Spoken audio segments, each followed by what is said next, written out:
Assalamualaikum warahmatullahi wabarakatuh. Saya Asrin Nabilatun Nufus. Di video kali ini akan menjelaskan mengenai ekosistem mangrove.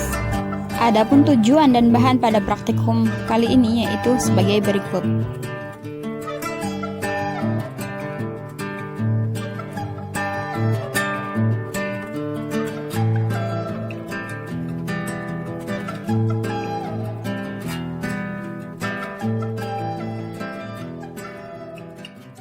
Pada ekosistem mangrove terdapat komponen abiotik dan komponen biotik.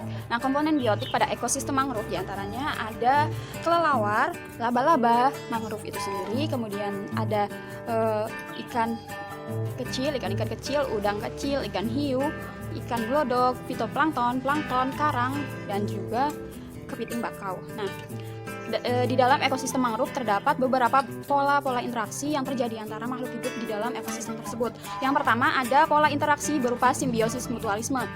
Yang pertama yaitu pada mangrove dan kelelawar.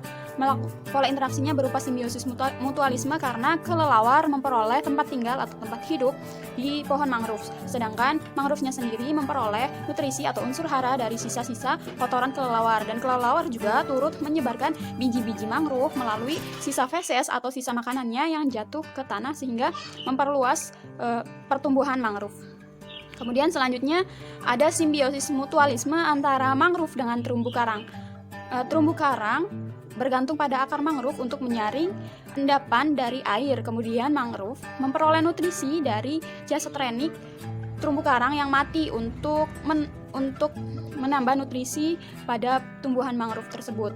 Kemudian ada pola interaksi simbiosis komensalisme. Yang pertama terjadi pada mangrove dengan bunglon. Nah, terjadi simbiosis komensalisme karena bunglon memperoleh tempat tinggal berupa mangrove, namun mangrove tidak memperoleh apa-apa atau tidak diuntungkan dan tidak pula dirugikan. Selanjutnya ada simbiosis komensalisme antara mangrove, kepiting, udang kecil, kuda laut, dan juga ikan kecil. Kepiting, udang kecil, dan kuda laut juga ikan memperoleh tempat tinggal berupa akar mangrove di dalam air, namun mangrove tidak mendapatkan apa-apa. Kemudian selanjutnya ada simbiosis komensalisme antara mangrove dengan burung bangau.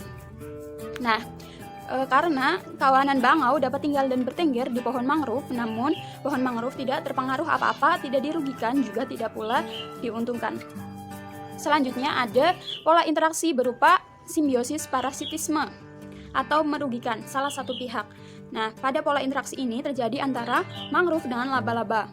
Karena adanya sarang laba-laba di pohon mangrove akan dapat mengganggu pencahayaan dan juga pertumbuhan daun di sekitaran yang ditempeli atau ditempati oleh sarang laba-laba tersebut. Kemudian ada predasi. Pada pola interaksi predasi ini yang pertama ada ikan hiu dengan ikan kecil. Nah, ikan hiu ini memangsa ikan-ikan kecil yang berada atau hidup di bawah perairan payau. Kemudian selanjutnya ada ikan glodok dengan laba-laba, udang kecil, dan juga ikan kecil. Nah, pola interaksinya predasi juga. Karena ikan glodok memangsa laba-laba atau serangga, udang, dan juga ikan kecil. Kemudian ada kelomang dengan plankton dan fitoplankton. Pola interaksinya predasi. Karena kelomang memangsa mikroorganisme ini seperti mikroorganisme air, seperti plankton dan juga fitoplankton. Nah, berikut ini video dari beberapa pola interaksi yang telah saya jelaskan. Silakan dilihat.